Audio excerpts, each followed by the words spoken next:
We are back today to talk to you about part 2 of conflict resolution.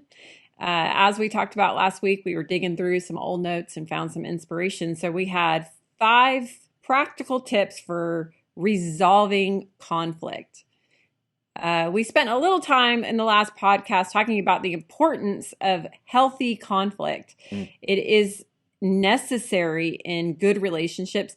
What was the expression that you got to get along to get go along along. to go along. So we want you to go along this year by getting along better with those around you. So last time we talked about the importance of just simply allowing the other person to complain. You know, and I mean, I don't love the word complain, but to allow the other person to tell you how they feel. Yeah. And that's hard to do because then you got to own it. But allow that person to tell you how you feel. Go back and listen to that. So today we're going to talk about 2 more practical tips of conflict resolution. As we get into them, I just wanted to remind you that John Maxwell has an awesome book called Everyone Communicates, But Few Connect. That kind of goes, I again touched on this last time about how we assume that we're being understood, and the reality is we are usually being misunderstood. And that's because we're not always making a connection. And so we're all in the constant pursuit of how can we grow in making connections. Making a connection with an individual is ultimately boils down to how is it that you made them feel? And that's why the way we handle conflict is so important, because it can be so destructive, because you can leave people feeling so destroyed when you do not handle conflict correctly. So here are 2 more applicable ways to help you deal with conflict in 2022. I don't know why I have to keep throwing that in. It's January, so I have to keep saying that. It might be February by the time you hear this. I don't know. But anyway, in case you forgot, it's 2022. Anyway, the next point that we want to talk to you about is just the importance of dealing with problems quickly. Yes. The longer that you go without communication, the easier it is for the misconceptions to get into relationships. And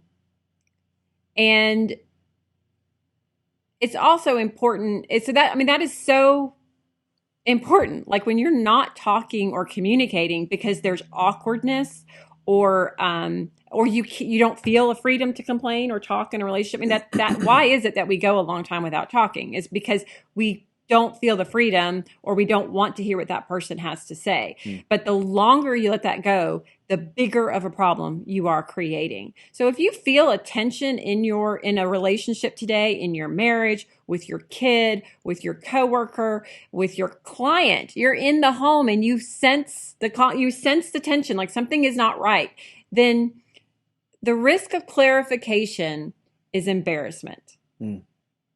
But that just means you need to humble yourself and be willing to say, gosh, I feel like there's something maybe not right between us. Can we talk about it? And be willing to be humble about that.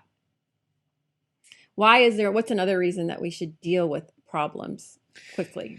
Well, and I mean, I remember growing up in church and they were always saying, don't let the anger go down. Don't let the sun go down your anger, lest the devil get a foothold. And I remember hearing that going, wow, that seems pretty dramatic. And I don't know, I mean, maybe you've heard that too. I don't know how, when we're married, I don't know that it's always necessarily realistic not to let the sun go down. Like you're done about 8:39. You're ready. The sun went down, she's gone, right? Like I may be up for a few more hours. It's not always realistic. And I don't want you to feel, condemnation if you're like, well, we didn't get that resolved yesterday, so it's just over. No. The point is, to me, resolve it quicker rather than slower. Resolve it sooner rather than later. The longer you let it just fester out there, the longer you don't put medication on that cut, the longer you don't let air get to it, the worse it's going to get. And I've seen this just personally. I know that when I let conflict fester, all of a sudden I start telling myself things that aren't true about that situation. And I start inferring from that other person's silence about the issue that they must be thinking this and they must be thinking this. And now all of a sudden, every time I get a text or an email or a phone call or something from that person, I just immediately assume they're evil, Mm-hmm. right? And they are the problem. And the reality is, there's just some conflict that's there. It's not a big deal. You need to open it up, air it out, get it out there, right? Mm-hmm. Deal with it quicker rather than, well, Fitz, you don't know. I've been in conflict with my mother for 30 years. Okay, now's a good time.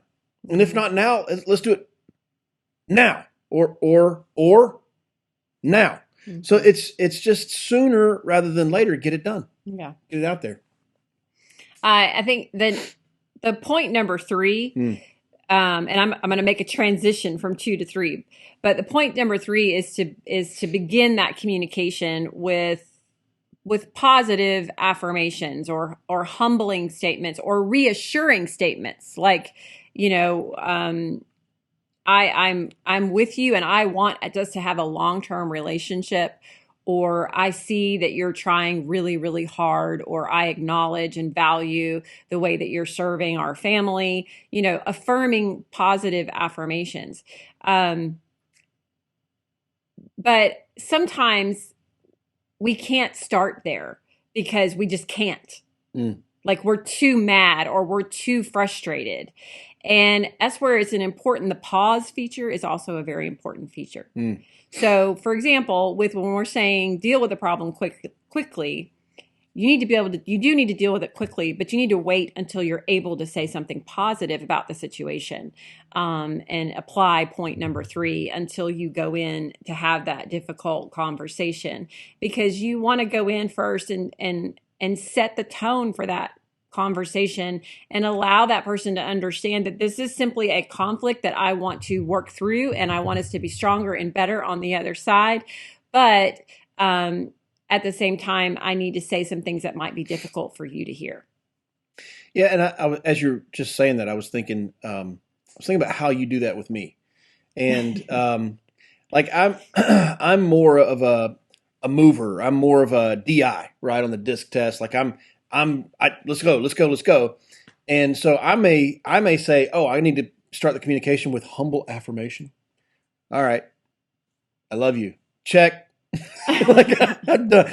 You're beautiful. Check. Like no, it needs to give it some warm up. And when you do this with me, like usually you will address conflict with me in the midst of a conversation that you've just been affirming me a lot.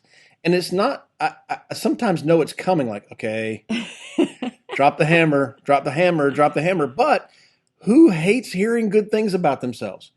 That are genuine and real. And when you Right. say it, like I know you mean it, and I know that I believe it because you said it. Okay, now I've okay, that soil has been tilled. I'm ready for what you got coming at me. Go ahead, fire away. And it just puts me in a better place.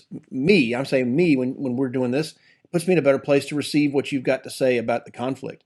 I will say this. I read this in a book somewhere once, and I wish I could reference it better than that. But it was this statement: "I love you. You're a great mother. I think you're a phenomenal wife. But I really need to address what's going on right now." That word "but," Mm. when I read it in the book, they said the word "but," just what it does is it says everything I just said isn't true. Now's the real truth. Mm-hmm. So instead of saying the word "but," now sometimes "but" is applicable, right? You should say the word "but." I'm not saying eliminate that from your vocabulary. And right now, our kids would be Yeah. cracking up. I've said "but" so many times. Mm-hmm. But use the word "and" where you can. Apply the word "and." For example, you're a wonderful mother. You're an amazing wife, and we've got this issue going on right now. We need to talk about it. Mm-hmm. Not "but," and all those things are true. And we have this thing we need to resolve. Mm-hmm. It's a big deal, right? Yeah, absolutely. Because I think that normally these conversations are about, especially in marriages, or in relationships where you work together, they're about patterns that you're facing. That's typically where the conflict comes, when you've got this continual pattern, and every time we go through this scenario, we're hitting the same exact bump.